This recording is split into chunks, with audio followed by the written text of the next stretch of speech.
سلامات كمي تخونو كمي لكم كمي كأنكم دحان ديكم لمون كم تلمودوز محارو ميديا أزرارو تزلو زعواتات كنرينا سنجل كاسم حدار كاسم أشي كمكم بزعبا عدوناي أز محارو ميديا أزرارو زغوني قداي نفلقو ملكتالة እወዳቸዋለሁ ሁላችሁም ከጎኔ ለቆማችሁ እወዳቸዋለሁ አባቴ እናቴ ቤተሰቦቼ ሁላ እሺ ከመጉና አሁን ከዘናጉዕን ከህድስን ዝሆሉ ቪዲዮታት ተዘጋጅም እንዩ ባቢ ፈረኛ ኮሒዛ ዋይ ጄሶ መዕብሊሎም ሰዓቲ ዋ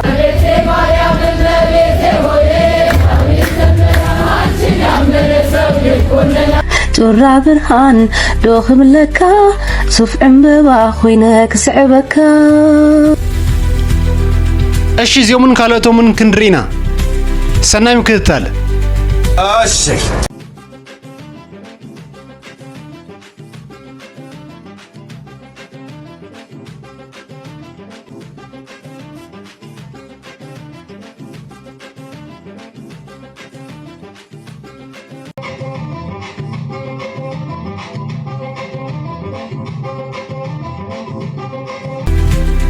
እሺ ሰላም ኮራት ተኸታተልትና እንኳዕ ብድሓን መጻኹና ዝፍቕረ ዝኾነ ቻናል ኣስተቕድመ ቪድዮ መጀመርና ነዛ ቻናልና ሓደሽቲ ዝኾንኩም ሰባት ሳብስክራይብ ሼር ላይክ ብምግባር ድጋፍኩም ይፈልየና ሌትስ ጎ ኣይተዝሕላ ሃባ ነዳዲ ሸርብ ኣሎ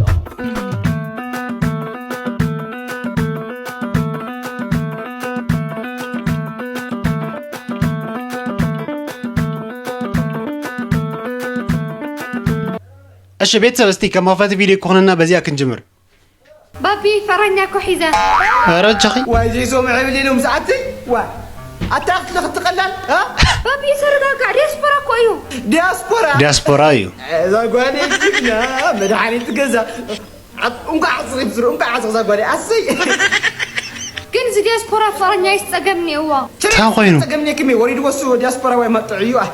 ችግር ዝባለ ይፈልጥ ንሱ ባቢ ዝፈልጥኻዮ ብስር ኮዩ ቅርሺ ምራኽሊ ይፈቲ ገዛ ሓቂ ክፀገምኒ እዋ ቦቱ ብቻ ድማ ዲያስፖራ ጁቡስ ዲያስፖራ እዩ ታኖ ወንጂ ደ እንዴት ጌራ ውጪ ሓደ ዓመት ገይሩ ዋይ ሓደ ዓመት ዲደለ ገይሩ እዚ ዳብሱ ዲያስፖራ ዘይባል ተማ ስደተኛ ብዙ ለካብሶ ዝደለ ከምሰፊ ይበል ይዋ ከዚ ሓንትና ዓድልኩም ሲኹም መክሩ ምቹ ባይዘይ ትክክለኛ ዘራይ ሓደ ዓመት ዝገበረማ ስደተኛ ኮይኑ እምበር ማዓዝ ዲያስፖራ ኮይኑ ቤተሰብ ይኾነ ድዩ እዩ እና ንቕፅል እስቲ ጮራ ብርሃን ዶኽም ለካ ሱፍ ዕምበባ ኮይነ ክስዕበካ ብርሃን ልበይ ፍቕሪ ማዕዶ ትርፉዝዩ ሰንካ ዓይነይ ልበይ ዕዳኣትዩ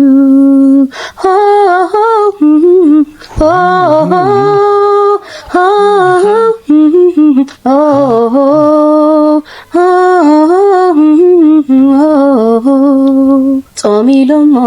ዘይሰዓረ كم بحتوي علم زمننا أواي حوي قدو تغلعه رغيبة يول بين دابلعه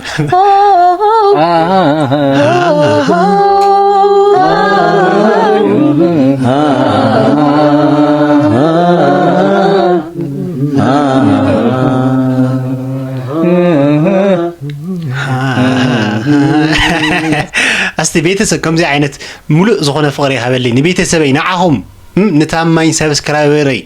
نبيت سبعين نعهم ملء زخناهم زي عينت فقري هبلي استي آمين استولوا اللهم آمين بيتسب أنا ناطل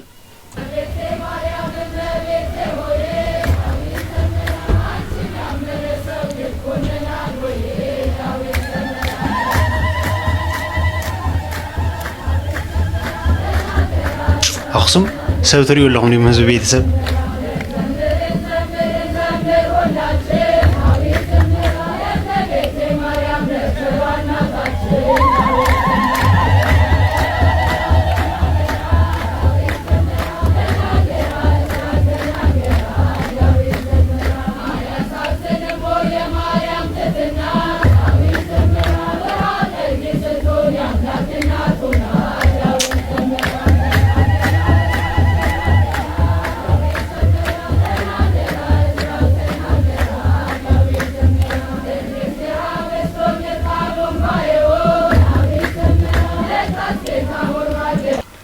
ብጣዕሚ ደስ ዝብል ማርያምን ቤተሰብ ኣክሱም ምኻድ ማለትኮ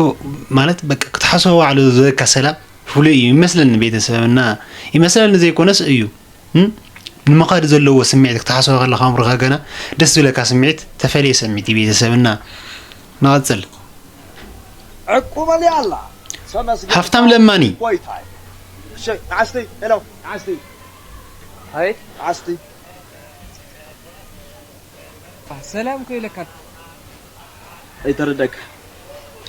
تايم عطا سلام تخو هاي نمزرق حالي تانيو لما نطرح كي تكون صغار كيدا قوم دعي مخفر صوب هاي ما خزرك حركان نقول اخر ما تما سلام لنا مع معسنا خوينا مالوتيس تحسكا بزم المانس يرميا شلونك بلفنا حشي مصاحو صنح طب طلعي بي بل عطا فيستال لما ايه امصاني رات اللي مسلك سلام مريم سلام مريم كمان يلولد خاص ناو سلازي تاي مالت دولي مخانو ترديقم من بيتسب كيوي نحنا لما انت تخوينا ولادنا ولما انت مخانو ما يقريوم الناس لازي تصبو نقر نسرح يوم تصبو نقر نمرم بيتسب يقون ايديو ايو نقتل سلام ايفان دينش دانا نين تاي قولي تمسا انا عندي تايشو تيك توك ريت باور دي እንደዚህ ነው ያየሁት ያለሁት ባይኔ እሺ አለባበስሽ ስንት አወጥ የዛሬው ፊቴ ያው ኢን ሚሊየንስ ነው ለጊዜ እንደዚህ መጥራት ይከብዳል ግን ልናገር ንገራችሁ 3 ሚሊዮን ብር ኧረ ሰለስተ ኸይ መቅለኪ ዋይኒ ኸይ ገጽ ሰለስተ ቲክቶከር ባልሆነ ያው አክትረስ ነበር ሞኖ አክትረስ ያ علينا لا دقالي برقا كم تلفا يكلع تورقا عرب السمام تاكنوا للنزين بيتسب أبينا نخنتو نبي قرقواري نخنتو النزين بيتسب استي تفلتو قرقوات اليوم بيتسب تحاوركم نخنتو بجاوب نزين زخون بوتا سينا لنا نينا سأبيونا أنا بمجمرة እንኳን ደስ አለሽ በማሸነፍሽ ምን ተሰማሽ ደስታ ትልቅ ደስታ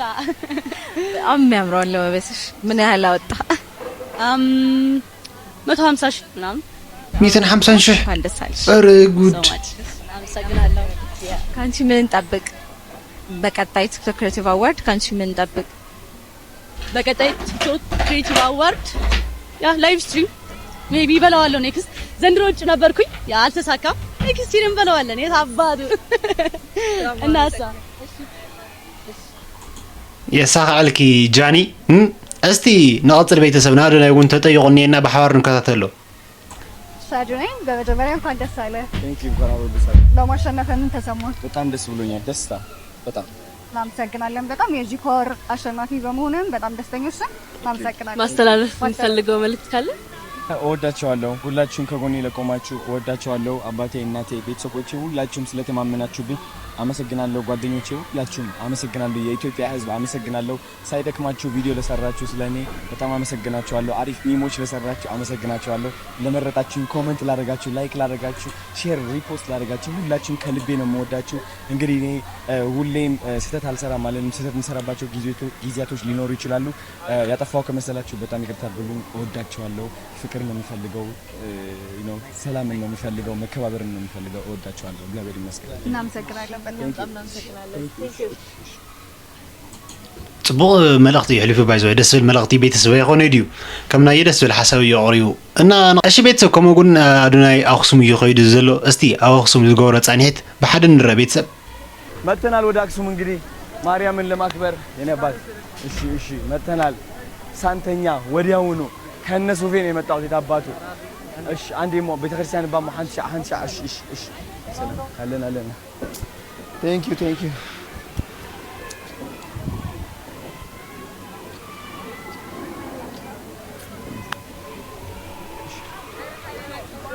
እሺ ቴንክ ዩ እሺ ደሞ ሐንሻ ክጽልይ ሐንሻ ከመስግን አንዴ ላመስግን አንዴ እሺ አንዴ ሃይ ሰላም አንዴ እሺ አንዴ መጻፍ ما تاخذ محاتي اقسم عدي انا سكيورتي يبليني بسرو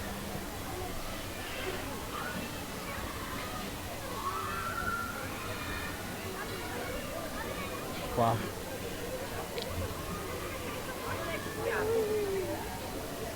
عندي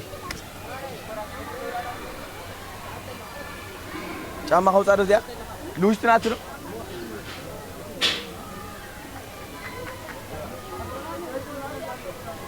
እስቲ ኔክስት ካሌት ቪዲዮውን ያጋውዘኩም ቤተሰብ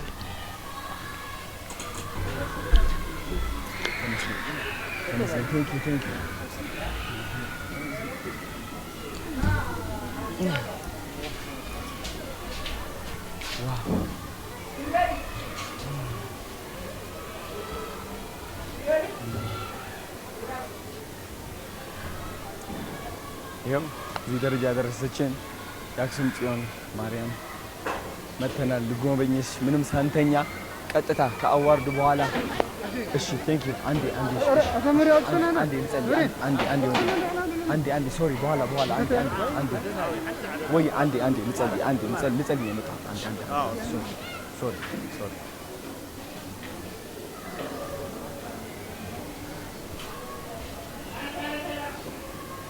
እና ሄለ ተመለሁ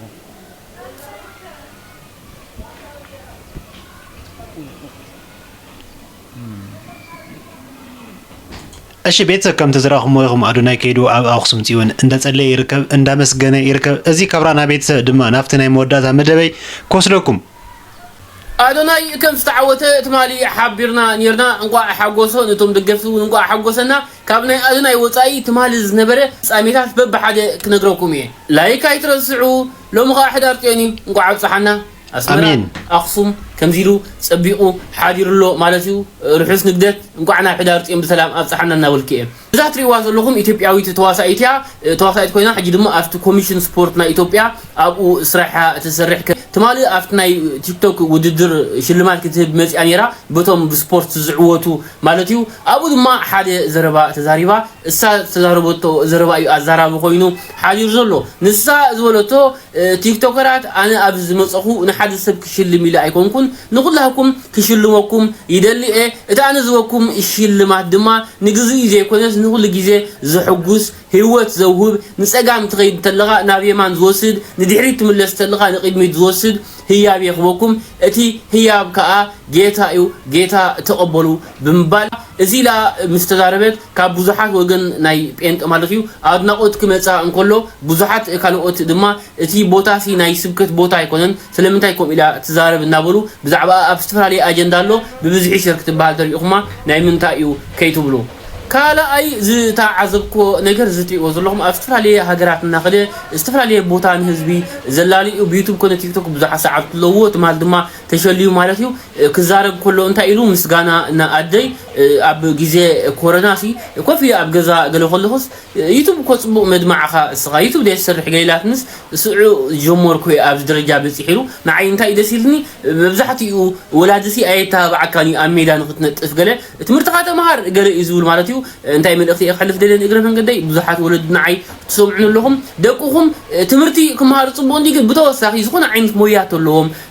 ኣብ ሙዚቃ ኣብ ሳዕስዒት ኣብ ከምዚ ናይ ማስ ሚድያ ገለ ኣይትኽልክልዎም ሓግዝዎም ኣብቲ ዘለዎ ዓዲ እውን ኣምህርዎም ናይ ከምኡ ዓይነት ማለት እዩ ወላ ስፖርት ባዕሉ ኩዕሾ እግሪ ገለ እንተደኣ ታለንት ኣለዎም ኮይኑ ሓግዝዎም ኢኹም ንደቁኹም ተምሃር ጥራይልኩም ክሳይ ኣይትግበርዎም